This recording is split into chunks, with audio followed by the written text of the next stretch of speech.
ini kita akan membahas tentang dampak pernikahan di usia muda. Ya, karena kan udah 12 biasanya seperti itu. Ada yang bilang, ayo mau kemana, mau kuliah? Nggak ada. Mau nikah? Nggak ada juga. Tapi nanti pada saat lulus gitu kan, undangan sudah ada di meja Pak Bindra biasanya seperti itu. Jadi kita bahas, hari ini kita bahas dampak pernikahan di usia muda. Ya, untuk membuka kegiatan kita pada hari ini ada pertanyaan pemantik, dengan ya. Yuk coba kita sama-sama jawab apa yang dimaksud dengan pernikahan di usia muda. Ayo boleh Rani? Ya, pernikahan di usia muda itu adalah menikah di bawah usia 20 tahun, Pak. Oke, boleh. Kalau Dwi apa nih? Kalau saya sih cenderungnya pernikahan Sudah? Nah, dengan usia yang masih dini. Sekarang anak ibu boleh nih. Iya, boleh lah. Terus apakah di lingkunganmu yang dilakukan? Apakah ada di lingkunganmu yang melakukan pernikahan di usia muda? Ada nggak itu? Oh banyak. Terus apa kalau banyak ini? Terus kira-kira apa sih dampaknya? Ini maunya seperti apa? Yang terlihat kehidupan sosial bapak melalui cerita. Boleh. Terus ada lagi yang di dampaknya? Dampaknya kalau Oh menurut iya saya boleh, nggak apa-apa. Jadi kalau nggak kerja ada ya. mungkin ada sedikit kendala yang banyak ada Oh iya dah boleh. Keren kan dia jawabannya kayaknya loh, jawabannya keren. Yang pertama, jadi tadi dapat menjelaskan pengertian pernikahan, keluarga dan pernikahan di usia muda. Lalu peserta didik dapat menjelaskan faktor penyebab pernikahan di usia muda. Yang ketiga yaitu dampak pernikahan di usia muda. Yang keempat, peserta didik mampu menjelaskan cara menanggulangi pernikahan di usia muda. Itu adalah tujuan pembelajaran kita pada hari ini. Jadi nanti pada hari ini kita akan belajar ini. Nanti kita bagi kelompok menjadi 3 kelompok. Setelah itu nanti ada LKPD yang harus kalian kerjakan. Gitu ya. Oke yuk. Ada PowerPoint. PowerPoint ini ada dampak pernikahan di usia muda.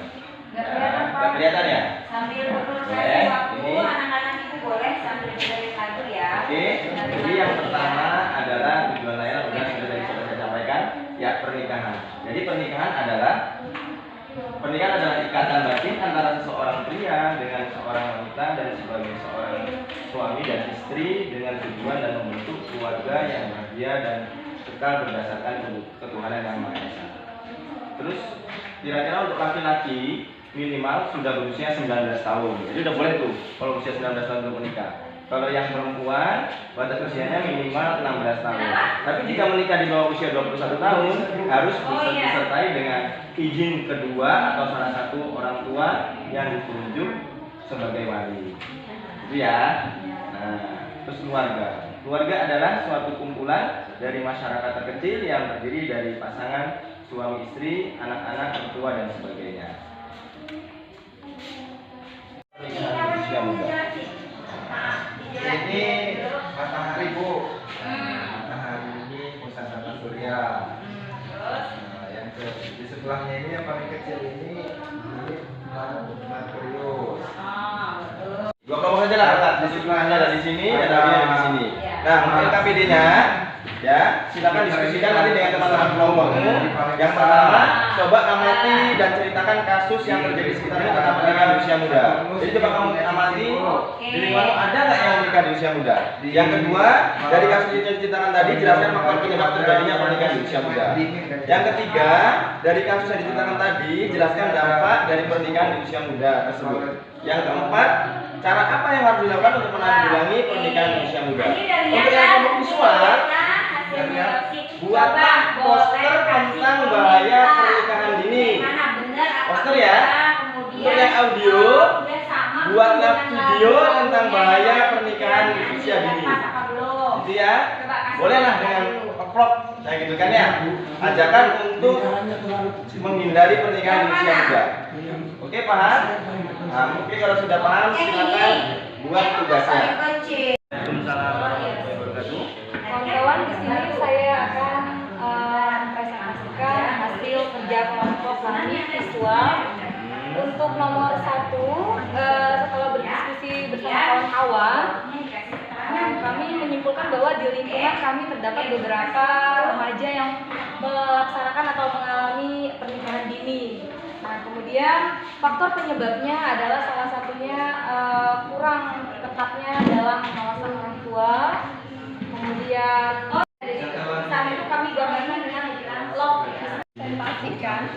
hasil dari kelompok kami, yaitu dengan kategori sebagai visual audio ya Pak ya? Ya. Audio. Jadi di sini kalau dari kelompok nama-nama masih ada dari lingkungan kami yang melakukan pernikahan dini. Nah, itu ada di sekitar kami Pak, kami Pak. Kemudian faktornya mungkin kurangnya pengawasan orang tua dan ya kelompok kami menggunakan film pendek Pak, karena kami ini cenderung orang-orang yang senang berkreasi. Itu Pak ya. Ya, oke, luar biasa Ya, sekali. makasih Ya. Pak. Dari pembelajaran kita pada hari ini, boleh? Bu, boleh silakan ya. Terima kasih Pak. Kalau saya simpulkan dari pembelajaran kita harus pandai-pandai dalam pergaulan Pak, sehingga tidak terjerumus ke hal-hal yang negatif. Kemudian ya pasti kita nurut sama orang tua Pak ya. Jadi semangat ya. Jadi boleh Pak. Jadi pernikahan dini itu juga ya baik ternyata ya Pak ya. Gitu Pak. Oke, kalau dari segi manfaatnya materi kali ini kira-kira apa? Silakan Dani. Ya, manfaatnya tentunya sangat bermanfaat sekali sebagai bekal ilmu kita untuk di kemudian hari. Oke, bagus sekali jawabannya. Nah, jadi rupanya pernikahan dini ini juga banyak dampak negatifnya, gitu kan ya? Tadi ada dari dampak kesehatan, gitu kan, sosial, juga ekonomi dan lain-lain. Nah, dari sini makanya kita hindari pernikahan di usia muda. Ya, sebelum menikah usahakan kita menikah di usia yang matang, kayak gitu ya. Oke, cukup mungkin untuk kegiatan kita pada hari ini. Mari kita tutup pembelajaran kita pada hari ini. Sudah, kalau kelompok yang sudah selesai, boleh masuk tiga. Waalaikumsalam warahmatullahi wabarakatuh. Saya sebagai observer dari yang diamati Pak Bindra Juliawan Saputra untuk praktek mengajar itu kelas 12 dengan materi ajar dampak pernikahan di usia muda. Kemudian hasil yang saya amati bahwa Pak Bindra dalam mengajar berdiferensiasi itu sudah baik sekali karena diferensiasi kontennya ada, kemudian diferensiasi prosesnya bagus, kemudian diferensiasi produk ada. Bahwa ada dua kategori yaitu visual dan audiovisual. Yang visual, diferensiasi produknya membuat poster tentang dampak dari pernikahan dini. Kemudian untuk audiovisual, diferensiasi produknya adalah membuat video ajakan untuk menghindari pernikahan di usia dini. Terima kasih. Assalamualaikum warahmatullahi wabarakatuh. Terima kasih. Waalaikumsalam warahmatullahi wabarakatuh. Waalaikumsalam warahmatullahi wabarakatuh. Terima kasih rekan-rekan atas kesempatannya untuk saya merefleksikan pembelajaran berdiferensiasi. Nah, yang pertama yaitu pembelajaran berdiferensiasi harus melakukan pemetaan dulu terhadap murid. Jadi kita harus melihat gaya belajar murid, profil belajarnya seperti apa, kemudian minat belajarnya seperti apa, untuk menentukan bagaimana kita memberikan pembelajaran terhadap murid. Kemudian yang kedua yaitu ternyata pembelajaran berdiferensial itu membutuhkan pemetaan kebutuhan sama Pak ini. Waalaikumsalam warahmatullahi wabarakatuh. Saya merefleksi tentang pembelajaran berdiferensiasi, yaitu ternyata pembelajaran berdiferensiasi itu yang pertama membuat murid senang. Terus pembelajaran berdiferensiasi ternyata memang berpihak pada murid juga, terus membuat ini yang saya garis bawahi, membuat ketagihan belajar, Pak.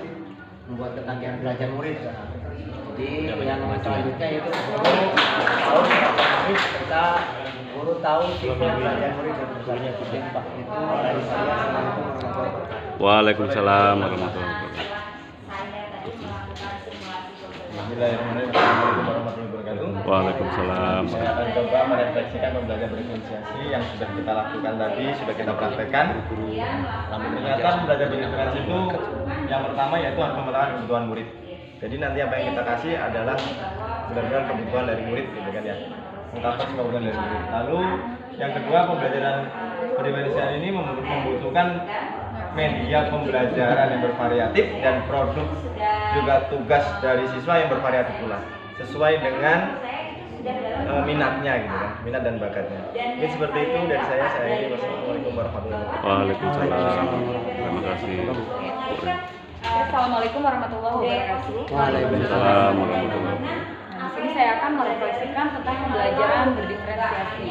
Jadi pembelajaran berdiferensiasi ini diawali dengan memetakan siswa melalui 3 aspek, yaitu yang pertama kebutuhan belajar, kemudian yang kedua gaya belajar, dan yang ketiga tentang profilnya. Kemudian untuk pembelajaran berdiferensiasi ini diawali dengan pembuatan perangkat pembelajarannya sangat berbeda tentunya, harus terlihat pembelajaran berdiferensiasinya tersebut. Nah, pembelajaran berdiferensiasi ini ada 3 bagian, yaitu konten, kemudian produk, dengan proses ya, dan itu semua terlihat dari awal hingga akhir pembelajaran.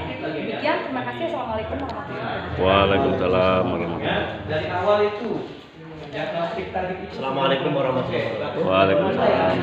Jadi untuk merefleksi pembelajaran berdiferensiasi, ternyata pembelajaran berdiferensiasi luar biasa, karena kita sebelum kita memberikan pembelajaran, kita harus tahu dulu gaya belajar siswa seperti apa, sehingga manakala kita menyampaikan sesuai dengan tipe gaya belajar masing-masing siswa. Terima kasih. Assalamualaikum warahmatullahi wabarakatuh. Waalaikumsalam warahmatullahi wabarakatuh.